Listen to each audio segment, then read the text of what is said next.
moment that I wake up until I lay my head.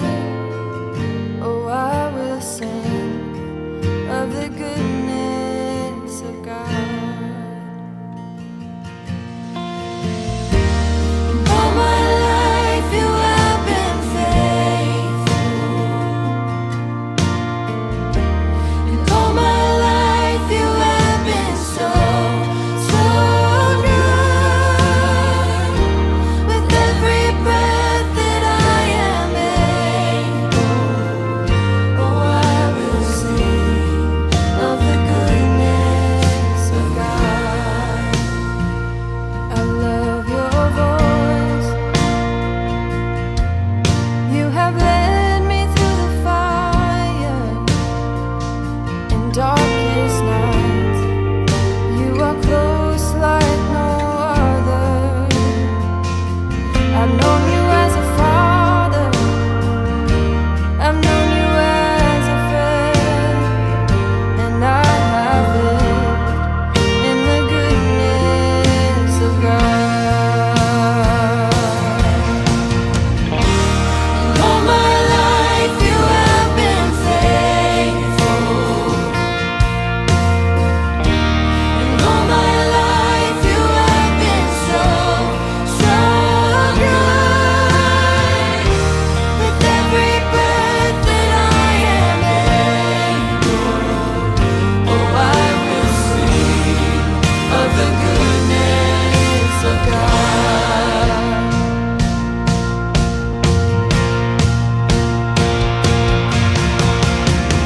Your goodness is running after, it's running after me. Your goodness is running after, it's running after me. With my life laid down, I'm surrendered now. I give you everything. Your goodness is running after, it's running after me. Your goodness is running after, it's running after me. Your goodness is running after, it's running after me. With my life laid down, I'm surrendered now. I give you everything. Your goodness is running after, it's running after me.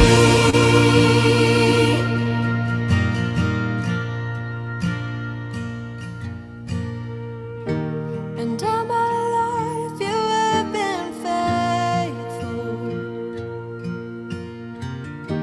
and all my life you have been so good. With every breath that I am able, oh, I'm gonna sing of the goodness of God.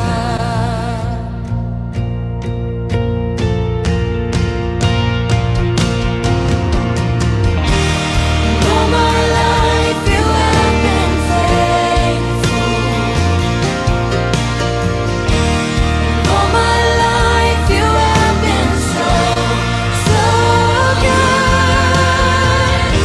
With every breath that I am able, oh, I will sing of the goodness of God. Oh, I'm gonna sing of the goodness of God.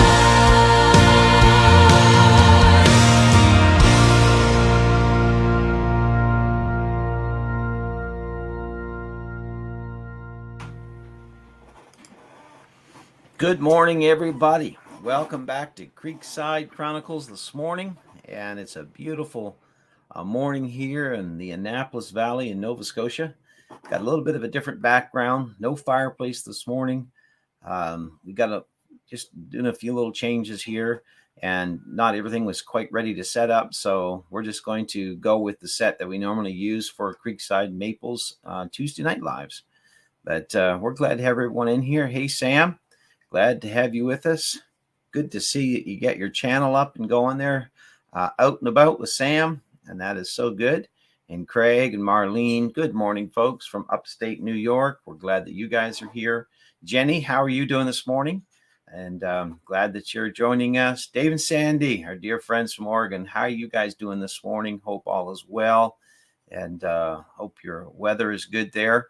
Mike Mart from Indiana, just longtime friends of ours from, I think we met in 2003, and so yeah, just lifelong friends basically. So we're glad to have Mike here. And I know there's others that'll be joining us here shortly, and we'll just take a second to give them some time to come in here. I know Jesse and Lisa. Jesse has been dealing with some issues there, health issues, not his own, but within his family. His mom has not been feeling well, so I know that they have asked for our prayers and things during that time. And so I get it. Life sometimes is unpredictable. And speaking of that, that's what we're talking about this morning. When life is unpredictable, this is what happens in life. It really truly is. It just can throw us for a loop, and it's no fun at all. Good morning, Lisa. Yes, Jesse, again, like I said to everyone, his mom has been sick, so she's in the hospital. But we're going to, and again, this is so applicable.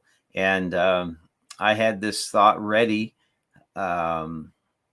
before I'd heard anything about his mom being sick or anything like that. So, yeah, we're just going to get into the word here. And read a little bit of scripture, Genesis 32:24-30. And obviously, please know, Lisa, let Jesse know that we're praying for his mom and for you guys. And we definitely will miss him, that's for sure, because he plays such a huge role in what we do every Sunday behind the scenes. He's on the keyboard just helping us and putting words up and scriptures up and all those good things. But congratulations to Jesse and Lisa, by the way. They reached their 500 subscribers, and we're so pleased with that. So everyone's been just pushing and helping them with that. And so finally, so glad to hear it. Now they can get their community tab on their channel. So, but I want to go to Genesis chapter 32. And this is what we're going to talk about today. It's just an excerpt from many, many notes that I've written down over the last 3 weeks. The Lord just seems to have been dealing with me, my mind, my spirit about this story. And so I want to go there today in Genesis. I hope everyone can hear me okay. Pull the microphone a little closer here. And I want to read a little bit of scripture out of Genesis, just, to get us acquainted with this story. Now, if you're been in church or no church or scripture, your Bible, then you know that Jacob and Esau are two of the, especially Jacob, one of the main characters of the entire Old Testament. And so we pick this up in Genesis 32, verse 24. It says, Jacob was left alone, and there wrestled a man with him until the breaking of the day. And when he saw that he prevailed not against him, he touched the hollow of his thigh, and the hollow of Jacob's thigh was out of joint as he wrestled with him.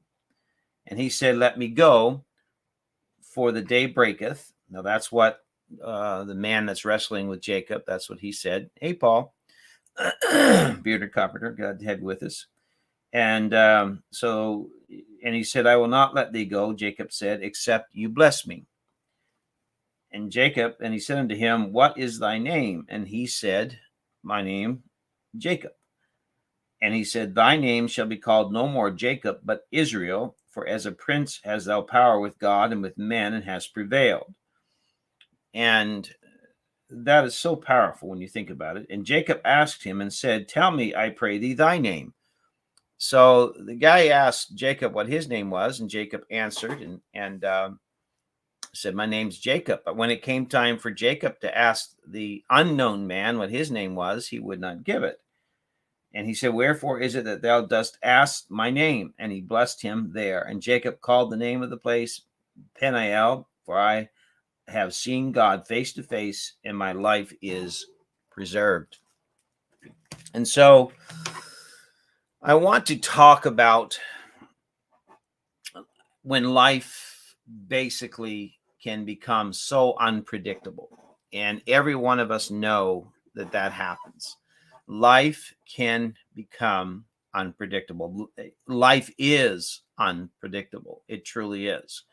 I think everybody here this morning, I'm sure that there have been instances, if you've, whether you're young or old or middle aged, that in your life you've had instances where something unpredictable has come upon you, your family, whatever, and you just did not see it coming. Absolutely blindsided. But I don't want to get ahead of myself. I want to back up for a minute so that we understand Jacob's life. When Jacob was a young man, his brother Jacob had a brother Esau, and they were born at the same time, basically. And Jacob was considered the younger, Esau was considered the elder. And so there came a time when Jacob, his father, was dying, and his mother came up with this idea to find a way, because Jacob was favored by his mother and Esau was favored by his father. Traditionally, the oldest in the family, the eldest son, would receive a prayer of the birthright, where the father of that family on his deathbed basically would transfer the authority and the riches and the power and all that stuff over to the eldest son of the family. And it was always said, and you can read it in history, that the eldest son received twice as much as the youngest son did. And so, fair or not, that's just the way they did it. But here's Jacob's mother, and she's decided that she doesn't want her son to be the lesser son. She wants him to receive the full birthright. And so what she does is she comes up with this idea, because Jacob's father is basically blind, and he recognizes his kids, his children, his boys, by the sound of their voice and by touching their hand, their arms, whatever.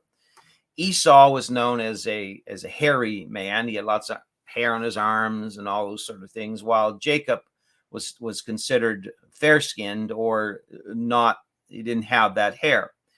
And so Jacob, when his mother has determined to make a way that he could deceive his father and receive the birthright. So what they do is they take sheep, and they slay a sheep, and they take sheep's wool or skin, hide, whatever, and lay it on his arms and attach it there.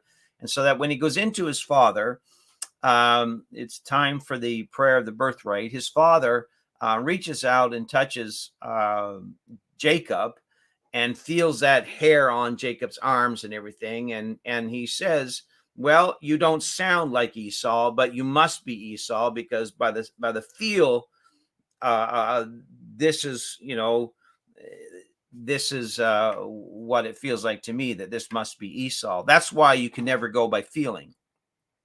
I'll just throw that in there, because if we go just by how we feel, we'll end up, getting ourselves in trouble.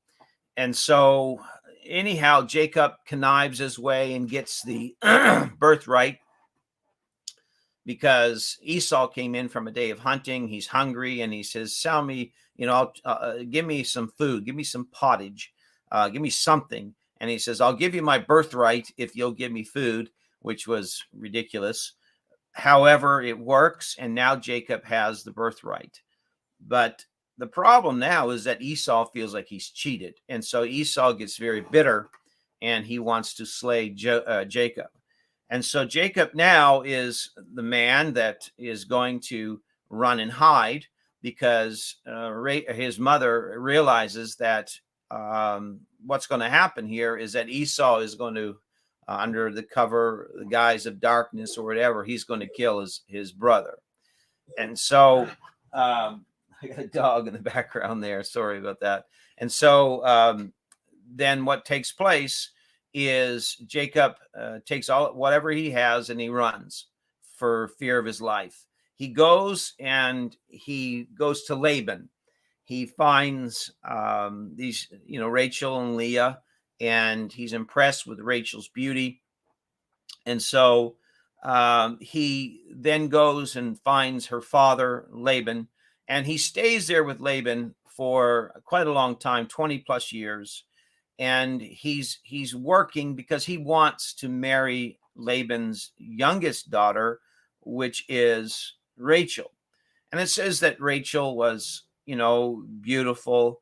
But however, it says that, Leah had a problem. Now I know this picture here on the screen, and it's not meant to be insulting to anyone at all. But this just illustrates a little bit of what it means. Genesis 29:16. Now Laban had two daughters. The name of the older was Leah. The name of the younger was Rachel.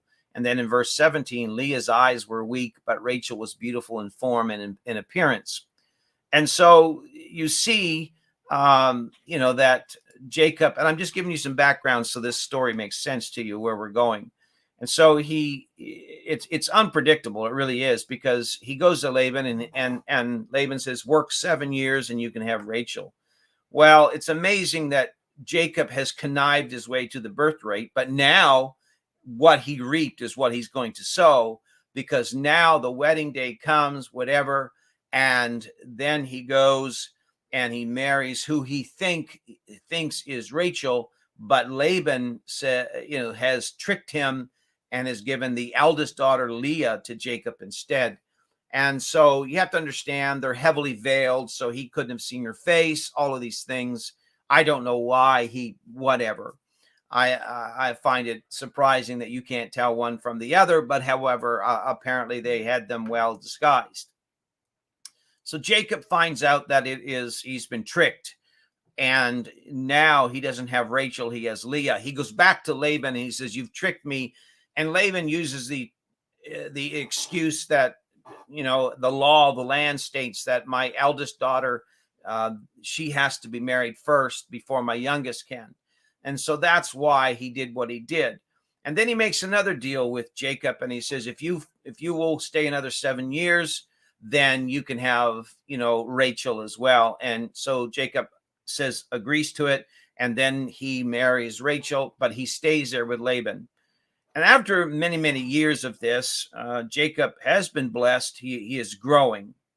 His flocks are growing. He's blessed by God. Many things he's doing is just, he has many flocks and many, herdsmen and workers and children and all these things, until his herdsmen start having arguments with Laban's herdsmen over flocks and feeding grounds and everything. And bear with me, this is going somewhere, trust me. And so now look at his life so far. It is built on unpredicted things. He could not have seen the fact that Laban was going to trick him. He could not have foreseen the fact that, now he's got a trouble with Laban because of the herdsmen and the flocks.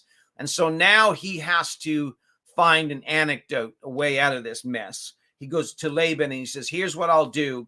I'll take all the spotted and all the blemished animals, and I'll keep those. You have all the pure ones. You have all the clean skin, the fair haired ones. You keep those. Well, lo and behold, Laban agrees to it. But then what Laban does is he goes that night and he begins to trick Jacob again and take take the animals that he first conceded to give over to Jacob. He now takes some of those and keeps them for himself and hides them. And Jacob begins to understand that everything he's doing, it comes back to him because of what he did. And life is just so unpredictable to him. He couldn't have foreseen what Laban was going to do. And so then he goes to Laban and he says, you've tricked me. And Laban makes an excuse. Well, that night, under cover of darkness, Jacob finally says, pack up stuff, we're out of here, and they leave. Well, Laban gets up the next day and realizes that his daughters, his grandkids, all of that stuff, it's all gone. Jacob's gone. And he is very angry. And so he pursues Jacob. And he uses the excuse that, Jacob, you've stolen stuff from me. And Jacob says, no, I have not. This is the deal we've had.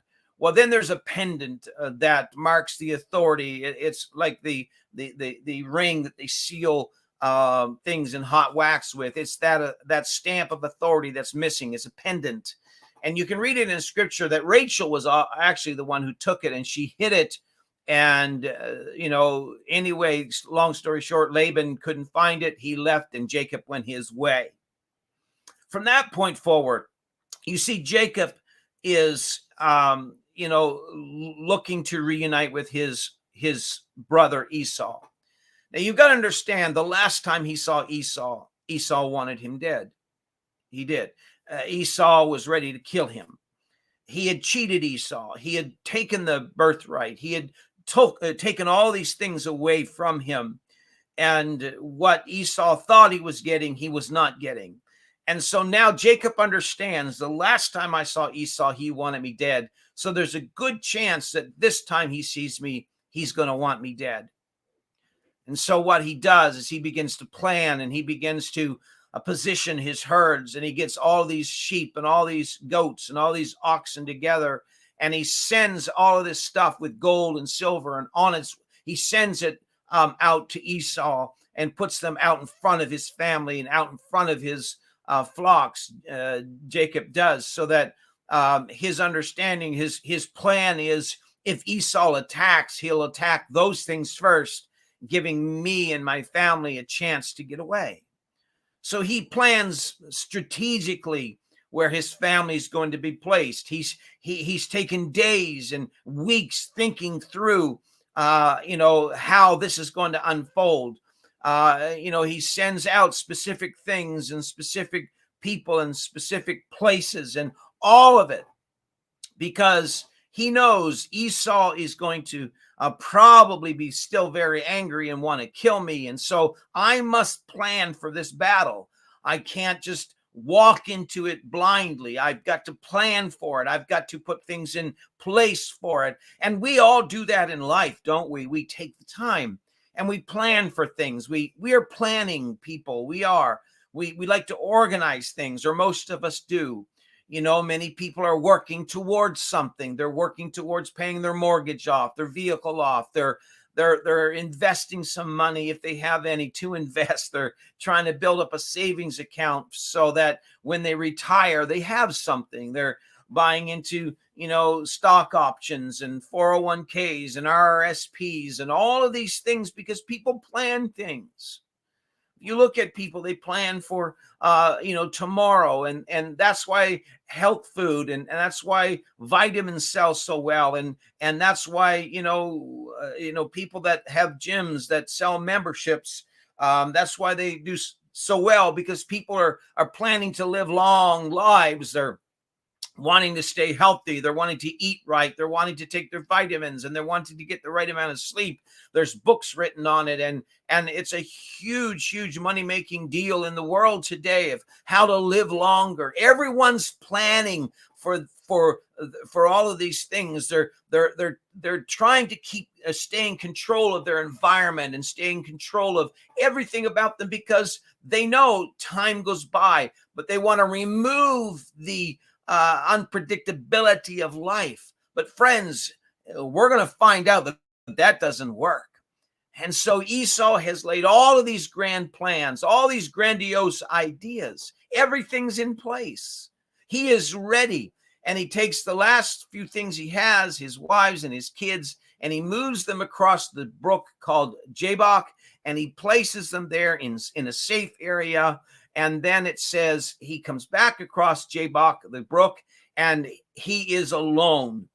And what I want you to notice is instantly it says now he is alone. No one else around. He is alone. He is tired. He is stressed out. He is weary. He has spent hours and days and weeks trying to predict what his brother Esau would do. He has placed his family in a place of protection, he hopes. He has done all that he can. And now he's alone. He's still stressed. He's still worried. And it says instantly that when that happens, he's alone. And then I want to read this to you. Jacob was left alone, and there wrestled a man with him. I want you to catch that in verse 24. It doesn't say Jacob wrestled with the man at first. It doesn't say Jacob started this battle. It doesn't say Jacob started this fight. It doesn't say Jacob started this wrestling match. It says that Jacob found himself alone, and then a man shows up and starts to battle him and wrestle with him. And that is the first thing I want us to understand. The enemy doesn't attack when you're feeling your best. He doesn't attack when you're feeling great. He doesn't attack when everything, you just on top of the world. But he'll wait until we are tired out. He'll wait until we're stressed out. He'll wait until we're worried, we've worried ourselves sick. He'll wait until the right opportune time. And that is when he will attack us, when we're feeling like we're alone. That's right, Sam. God never leaves us alone. But there are times that people feel alone. There are times that people do not feel God. There are times that we don't feel his presence. And so that's when the enemy will attack. And again, Jacob didn't start this fight. He was ready for Esau, not some unknown wrestling match. But isn't that the way it goes? That's the way it always happens. We have planned everything together. Everything is in the right place to deal with Esau. We're ready for Esau. But now all of a sudden, it's not Esau. Everything that Jacob has planned goes out the window. Everything Jacob has put into place now doesn't matter. Nothing matters anymore because here he is in a battle, a wrestling match with somebody that he doesn't even know who it is. Can you imagine? You just got everything in place. Everything is in order. Everything is where you want it to be. And boom, instantly it all changes. It all changes. You didn't expect this. Jacob wasn't expecting some guy to show up and pick a fight with him. I mean, come on. Jacob wasn't ready for that. He wasn't prepared for that. Not at all. He wasn't. He's there. He's all alone. He's just, he's not fighting with Esau here. This isn't what he anticipated. This isn't who he planned to battle with. This isn't Esau. It really isn't. And so how hard, how stressful is it for us as individuals that we've tried to figure it all out, but yet we wake up one day and the thing that we're fighting with, we had no idea we was going to have to battle with it. None at all. The phone call comes and totally disrupts your life. Been a traffic accident and tragedy strikes. You weren't planning for that. You just went to have your regular yearly checkup at the doctor. You weren't prepared to have that doctor call you back in and say, we found something. Everyone hates to hear those words. You weren't prepared for that. You were ready for this, but you're not ready for that. You weren't ready for that individual to pass away so young. You weren't ready for that son or that daughter to be killed tragically. You weren't ready for that that mess that happened to your marriage. It totally blindsided you because you were anticipating one thing and you received another. See, you were ready to do battle with this. You were ready to live life this way. But all of a sudden now it all changed because you've put all your apples in one basket. But now you've got to fight with somebody that you don't even know who it is. Jacob had no idea who this guy was. Tell me your name. No, I'm not telling you my name. How painful must that have been? But watch what Jacob does. Watch what Jacob does. It's not an easy battle. It isn't. It says that the man that was wrestling with Jacob, he realized, I'm not winning. He's not letting me go. He's not letting go of me at all. And so the angel of the Lord, or the man that he's wrestling with, he touches Jacob's thigh, it says, and his thigh is at a joint. Now, let me ask you folks this. Let me ask you this. It's one thing to have an ache or a pain, but how painful must it be if your hip is instantly out of joint? You're strong and you're hanging on, but then something else hits you, and instantly the pain shoots through his body. And I'm sure Jacob's going, whoa, what is that? What is that? There's a pain he's never felt before. And I'll tell you what, I know we've been through some things that creates pain like we've never felt before. And we weren't ready for it. And we weren't planning for it. It just happened. It snuck up on us. We had no clue how to deal with it, but it hit us so suddenly, and it just felt like everything was disjointed. But it doesn't say Jacob let go. It doesn't say Jacob begged for mercy. It doesn't say Jacob gave up. It says he continued to wrestle through the pain. That's a message for us, folks, because sometimes we have to fight through the pain.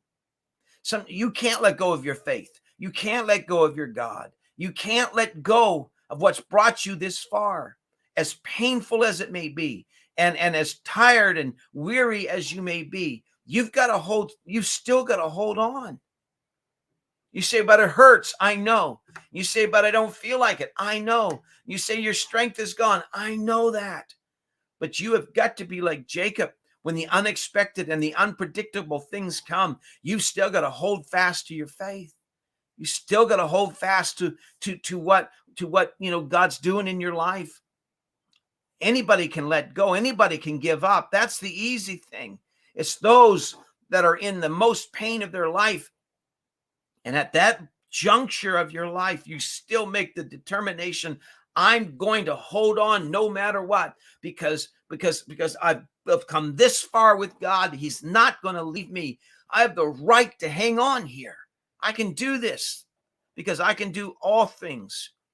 Holding on hurts sometimes, folks. It does. It's painful sometimes.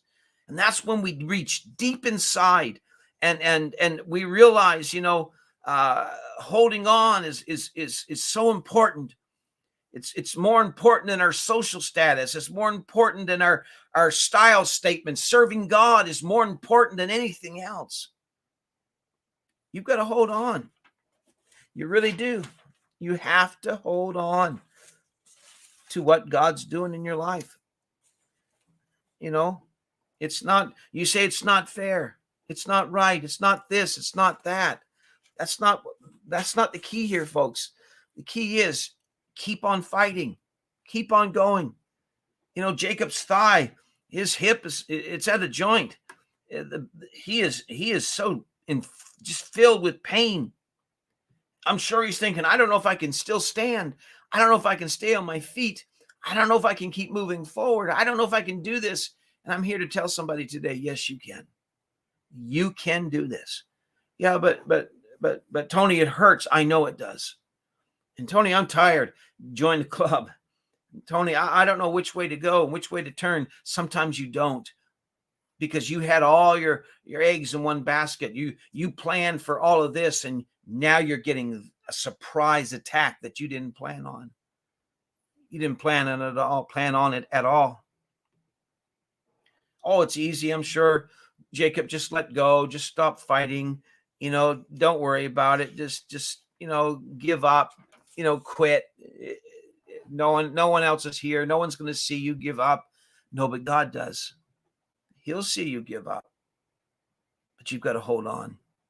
You have to. It says when the day broke that he had a new name. Jacob's no longer Jacob, is Israel. And that man that he was wrestling with blessed him. God blessed him there. But here's what I want you to see as well. It doesn't say it healed his hip. It doesn't say that it fixed his pain. It doesn't say that. It just says he got a new name. So if you go from there and continue reading through the scriptures, you'll find out that from that day forward that Jacob walked differently. He had a limp. But you know what? Sometimes you have to understand, if you're still walking, even though you're limping means you're still walking. Oh yeah, you may have a little giddy up or a little hiccup in your step now, Jacob, but you have to be pleased. You have to be proud. You have to stand there in your faith and know, I may have a limp, but at least I'm still on my feet. I'm still moving forward. I'm still walking with the Lord. I still have my faith. I still am making progress.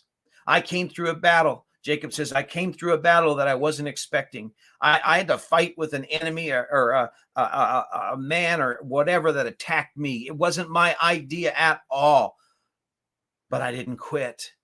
And now I limp, and it's a testimony to the fact I held on. You see, all of us are going to have scars from life. Every one of us, we're going to have scars, whatever it may be. Some are physical scars. Some are emotional scars, spiritual scars.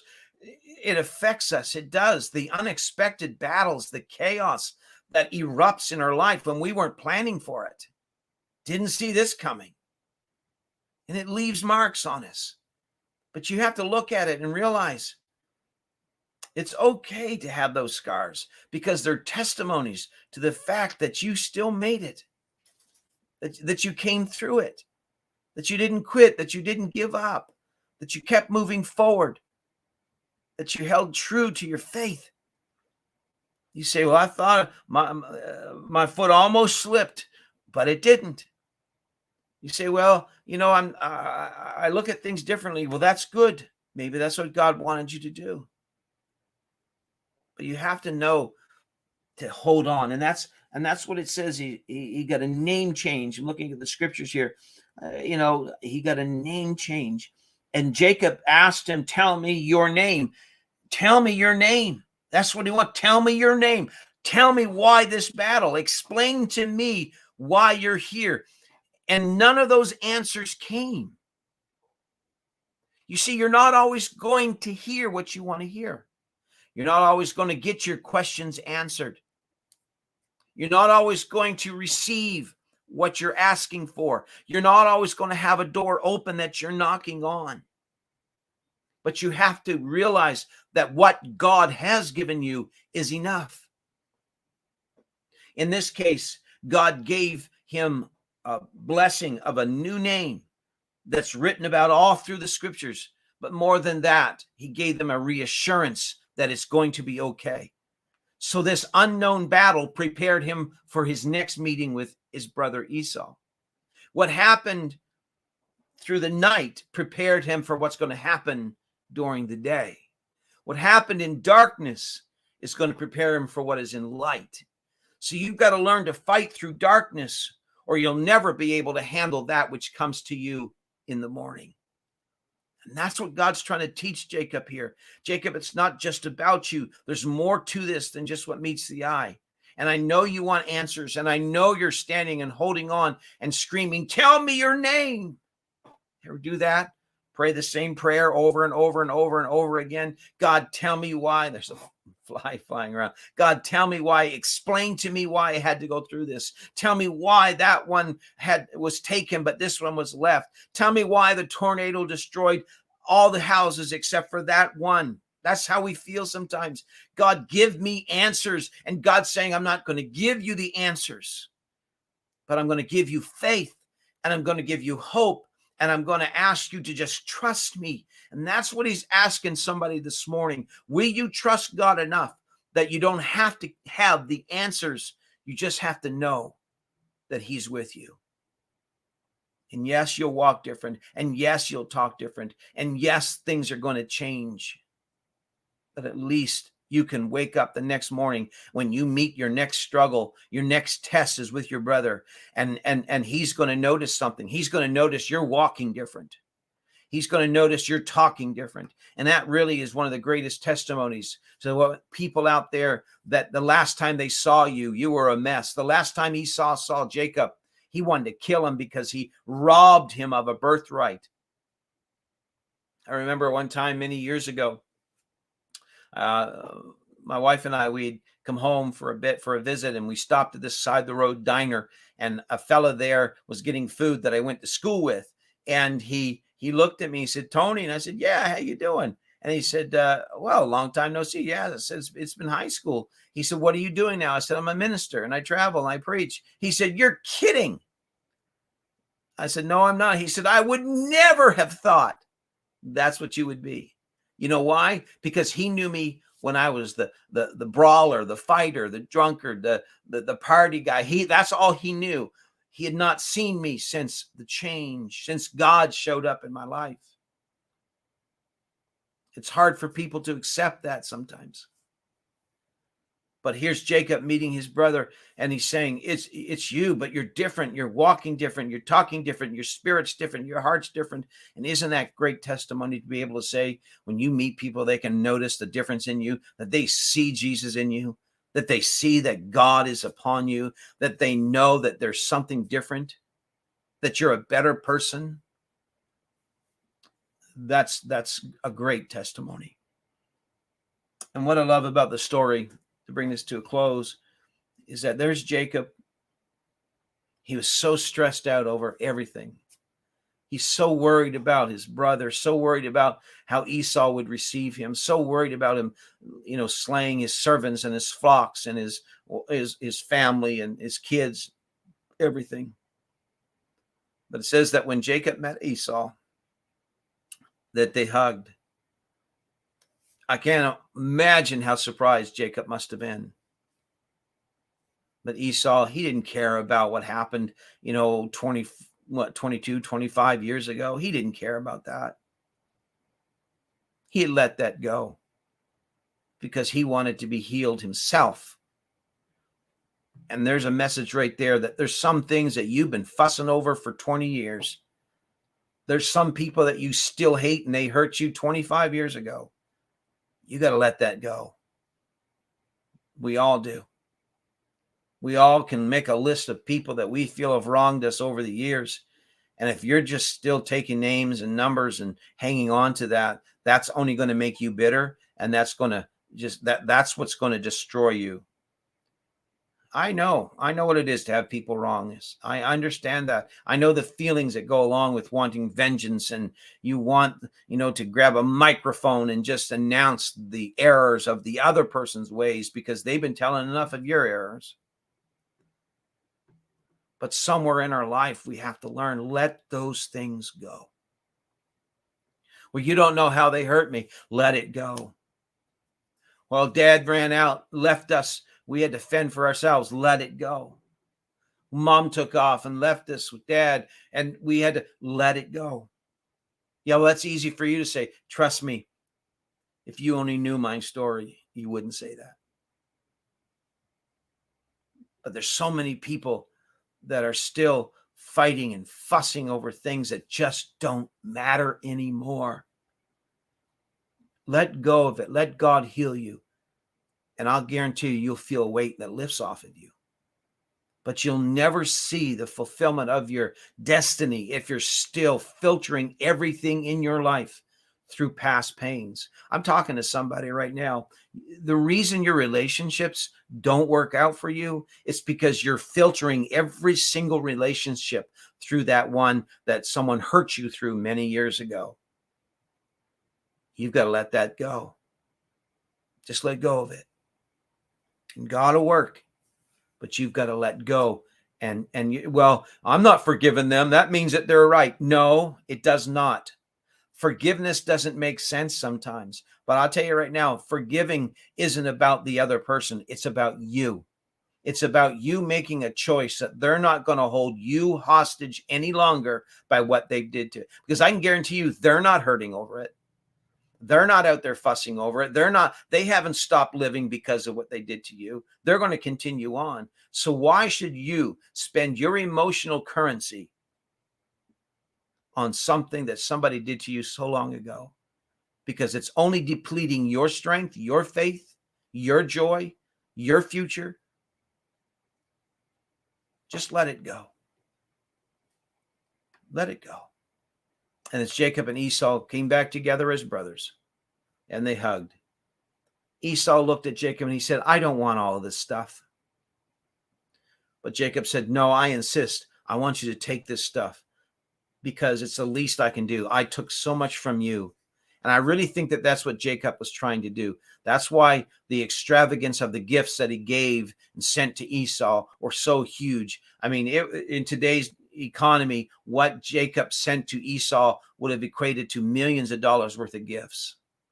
And I'm sure what he was trying to do was make up for what he did back then. And friend, there's some things you just can't fix. There's just some things you can't repair. You've just got to repent and move forward. It's been done. You can't undo it, but you can change and you can move forward a better person. And that's what Jacob was doing. And when Esau saw him, he was so happy to have his brother back. He was so happy just to regain that union with his loved one. And they went on from there. And the rest of the story, they were very productive, profitable, professional people throughout the scriptures. Jacob, Israel became, synonymous with even the nation of Israel today.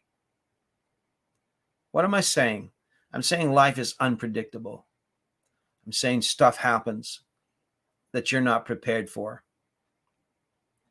Whether it's a trip to the hospital, whether it's a trip in an ambulance, to the courtroom, to the jail cell, to the divorce lawyer, the funeral home, the doctor, the surgeon, the banker, the broker, the war front. Who knows?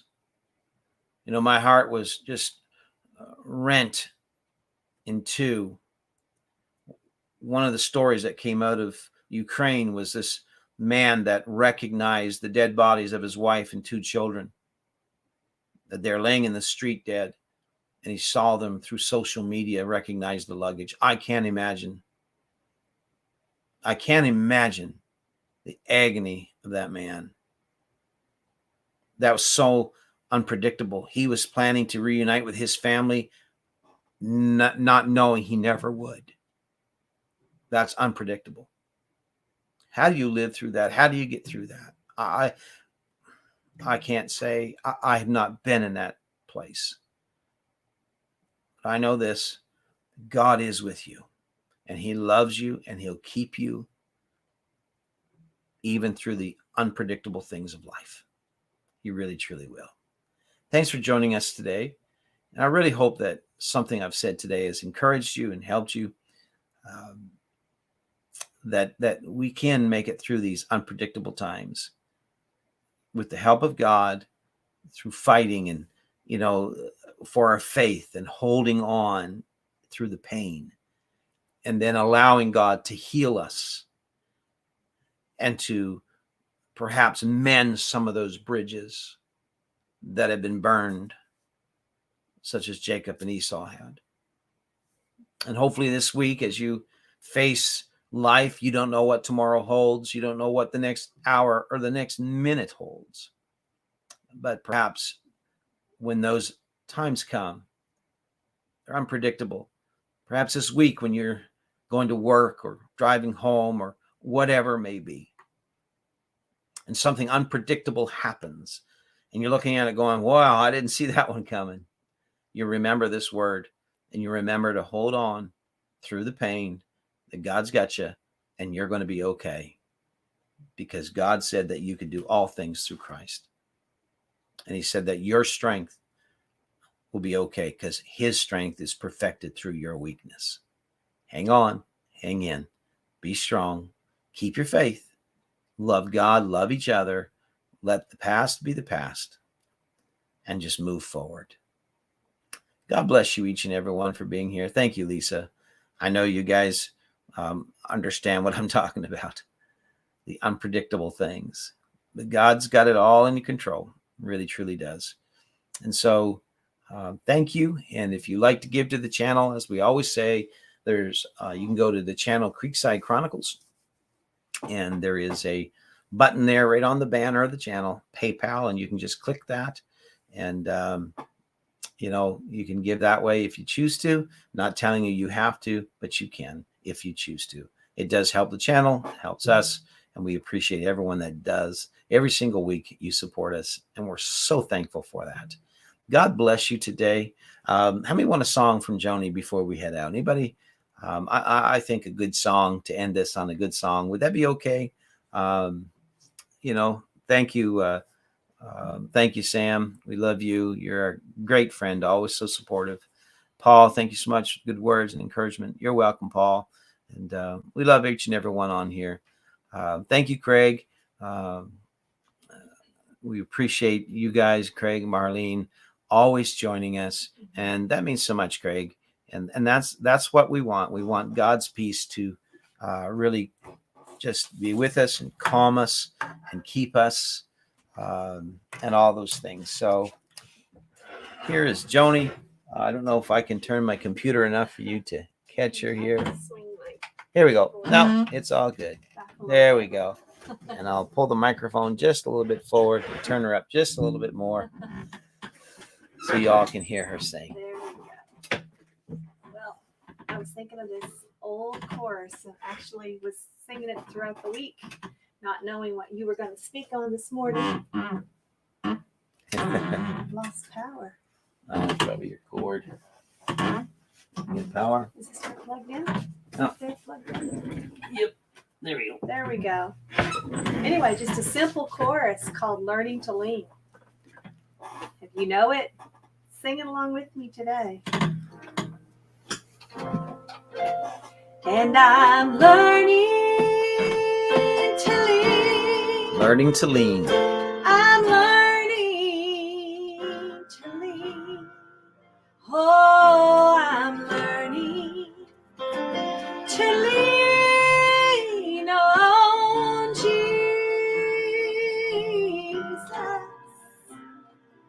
And I'm finding more power than Take care, honey badgers. ever dreamed. Oh, I'm learning Thank you, Sam. to lean on Jesus. Oh, I'm learning to lean. Yes, I'm learning how to lean. Oh, I'm learning to lean on Jesus.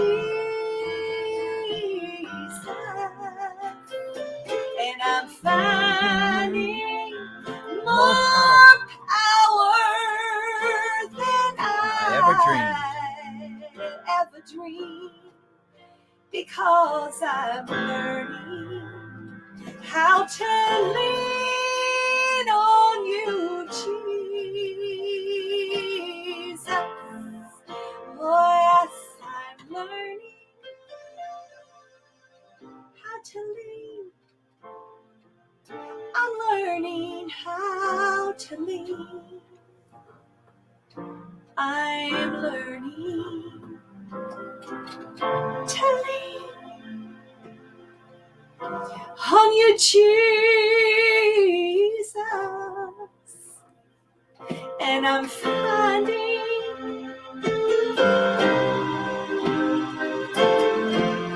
power that I never dreamed. Oh, I'm learning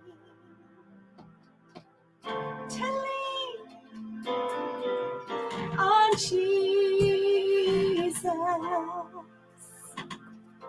I'm finding You'll find more power. Than I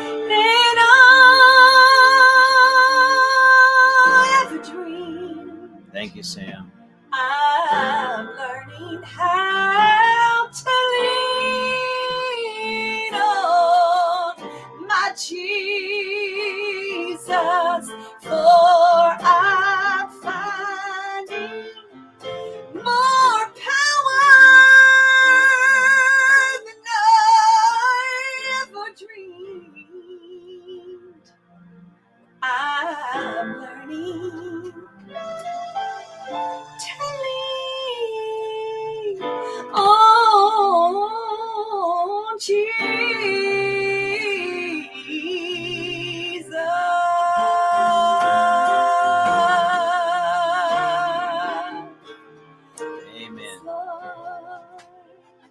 So lean on him.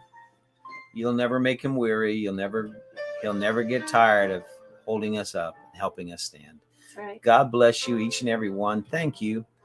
And we'll be in prayer, obviously, for Jesse's mom, that everything works out well there. That's and for right. all of you, if you have any prayer requests, just send them right to our email, creeksidemaples@gmail.com. Thank you, Paul. She's a beautiful singer. Thank you, Craig, Marlene. She's just incredible, talented, anointed by God to sing. So everyone, y'all take care. And we're going to see you right back here Tuesday night, Creekside Maples live show. And we used to call it a live stream. Now we call it a live show. And please, Lisa and Jesse, congratulations again on reaching the milestone of over 500 subs. Yes, Thank awesome. you, everybody that made that possible for them. And they're great folks. And now it's on to the next milestone of 1,000. And I know that they will get there very quickly. So take care, everybody. God bless. Have a great week. Have a wonderful Sunday afternoon. It is 11 o'clock here. And so take care, everybody. God bless you. And we'll see you right back here. Don't forget, share this channel with all your friends, church folk, whatever, because we'd really like to see the channel grow. And we need some new subscribers on this channel as well. So take care. God bless. And have a great, awesome week. Bye-bye.